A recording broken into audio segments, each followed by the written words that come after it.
S, paneer biryani ತುಂಬ ಈಸಿಯಾಗಿ and ಟೇಸ್ಟಿಯಾಗಿ, ಸ್ಪೈಸಿಯಾಗಿ ಕೂಡ ತುಂಬ ಈಸಿ ಮೆಥಡಲ್ಲಿ ಹೇಗೆ ಮಾಡೋದಂತ ನೋಡೋಣ ಈ ವಿಡಿಯೋನಿ.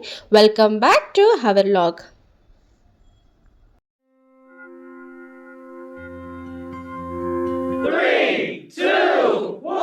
ಎಸ್, ನಾನಿಲ್ಲಿ ಮಿಕ್ಸಿಗೆ ಬೇಕಾಗಿರೋದು ಪುದೀನ, ಕೊತ್ತಂಬರಿ ಆ್ಯಂಡ್ ಶುಂಠಿ, ಬೆಳ್ಳುಳ್ಳಿ ಆ್ಯಂಡ್ ಚಿಲ್ಲಿ. ನಮಗೆ ಖಾರಕ್ಕೆ ಎಷ್ಟು ಬೇಕಾಗುತ್ತೆ ಅಷ್ಟು ತೊಗೊಬೇಕಾಗತ್ತೆ. ಆ್ಯಂಡ್ ನಾನು ಸ್ವೀಟ್ ಕಾರ್ನ ತೊಗೊಂಡಿದ್ದೀನಿ. ಆ್ಯಂಡ್ ಸ್ವಲ್ಪ ನಾನು ತರಕಾರಿ ಜೊತೆಗೆ ಪನ್ನೀರ್ನ ಆ್ಯಡ್ ಮಾಡೋದ್ರಿಂದ ಸ್ವಲ್ಪ ಮಾತ್ರ ವೆಜಿಟೇಬಲ್ಸ್ನ ನಾನು ಆ್ಯಡ್ ಮಾಡ್ಕೊಂಡಿದ್ದೀನಿ.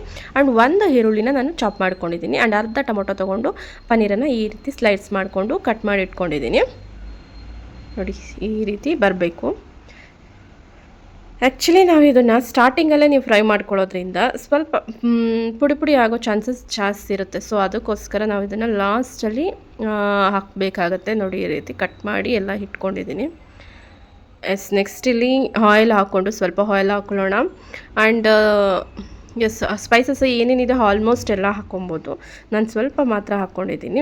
ಸೊ ಹೆವಿ ಸ್ಪೈಸಸ್ ನನಗೆ ಇಷ್ಟ ಆಗಲ್ಲ ಅಂತ ಹೇಳಿ, ಯಾಕೆಂದರೆ ಅದೇ ಸ್ಮೆಲ್ ಬರುತ್ತೆ. ಚಕ್ಕೆ, ಲವಂಗ ಇದು ಹಾಕ್ಕೊಂಡ್ರೆ ಸ್ವಲ್ಪ ಜಾಸ್ತಿನೇ ಫ್ರೈ ಮಾಡ್ಕೋಬೇಕು ಆಯಿಲಲ್ಲಿ, ಇಲ್ಲಾಂದರೆ ಅದೇ ಸ್ಮೆಲ್ ಬರುತ್ತೆ ಫ್ಲೇವರ್. ಸೊ ಅದಕ್ಕೋಸ್ಕರ ನಾನು ಲೈಟಾಗೆ ಆ್ಯಡ್ ಮಾಡಿಬಿಡೋಣ ಅಂತ ಹೇಳಿ ಒಂದು ಚೂರು ಹಾಕ್ಕೊತೀನಿ. ನೆಕ್ಸ್ಟು ಆಯಿಲಲ್ಲಿ ಆನಿಯನ್ನ ಚೆನ್ನಾಗಿ ಫ್ರೈ ಮಾಡ್ಕೊಬೇಕು. ಆಮೇಲೆ ತರಕಾರಿ ಎಲ್ಲ ಕಟ್ ಮಾಡ್ಕೊಂಡಿರೋದನ್ನು ಹಾಕ್ಕೊಂಡಿದ್ದೀನಿ. ಆ್ಯಂಡ್ ಸ್ವೀಟ್ ಕಾರ್ನ್ ಕೂಡ ಆ್ಯಡ್ ಮಾಡ್ಕೊಂಡು ಸ್ವಲ್ಪ ರುಚಿಗೆ ಎಷ್ಟು ಬೇಕಾಗುತ್ತೆ ಅಷ್ಟನ್ನು ನೋಡಿ ಹಾಕ್ಕೊಬೇಕಾಗತ್ತೆ. ಆಮೇಲೆ ಮತ್ತೆ ಕೂಡ ಆ್ಯಡ್ ಮಾಡ್ಕೊಬೋದು ರೈಸ್ ಎಲ್ಲ ಹಾಕಾದ್ಮೇಲೆ. ಸೊ ಅದಕ್ಕೋಸ್ಕರ ಸ್ವಲ್ಪ ಲೈಟಾಗಿ ಹಾಕ್ಕೊಂಡಿದ್ದೀನಿ ಸಾಲ್ಟ್ನ. ಎಸ್, ನೆಕ್ಸ್ಟ್ ಇಲ್ಲಿ ಯೆಲ್ಲೋ ಪೌಡರ್ನ ಯೂಸ್ ಮಾಡಿದ್ದೀನಿ. ಎಸ್, ರುಬ್ಬಿರೋಂಥ ಮಸಾಲೆನ ಇವಾಗ ಆ್ಯಡ್ ಮಾಡ್ಕೊಳ್ಳೋಣ. ಇದು ಸ್ವಲ್ಪ ಚೆನ್ನಾಗಿ ಎಲ್ಲ ಹಸಿ ಸ್ಮೆಲ್ ಹೋಗೋವರೆಗೂ ಕೂಡ ಚೆನ್ನಾಗಿ ಫ್ರೈ ಮಾಡ್ಕೊಳ್ಳೋಣ ಇದನ್ನು.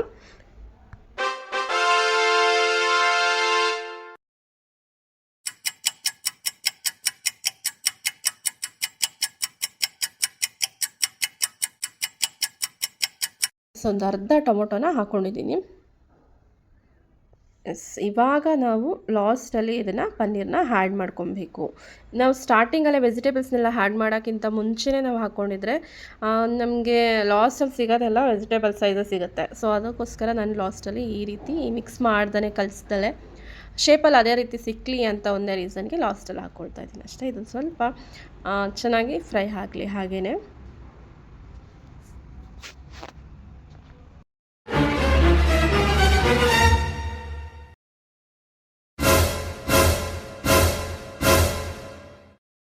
Let's go. ಎಸ್, ಇದರಲ್ಲಿ 2 ಗ್ಲಾಸಷ್ಟು ವಾಟರ್ನ ಆ್ಯಡ್ ಮಾಡ್ಕೊಂಡಿದ್ದೀನಿ. 1 ಗ್ಲಾಸಷ್ಟು ನಾನು ರೈಸ್ನ ತೊಗೊಂಡಿದ್ದೀನಿ. ಎಸ್, ಇದು ಕುದಿ ಬರ್ತಾ ಇರುತ್ತೆ. ಇವಾಗ ರೈಸನ್ನ ಆ್ಯಡ್ ಮಾಡ್ಕೊಬೇಕು. ನೋಡಿ, ವಾಶ್ ಮಾಡಿ ಇಟ್ಕೊಂಡಿದ್ದೀನಿ.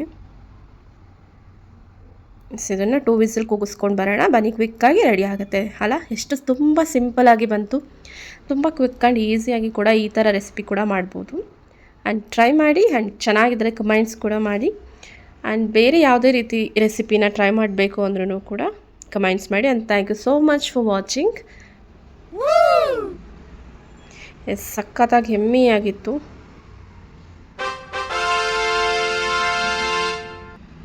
Thank you for watching.